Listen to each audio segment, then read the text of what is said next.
তোমার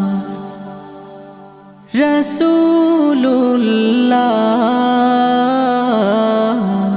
কি উপায় হবে আমার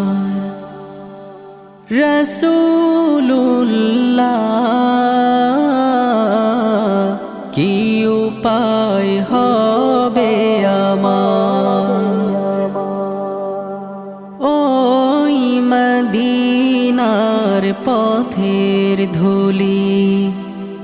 মাখতাম আমি পেলে সুরমা বলি ওই মদিনার পথের ধুলি মাখতাম আমি পেলে সুরমা বলি ফিরে পেতো এ নয়নে নূর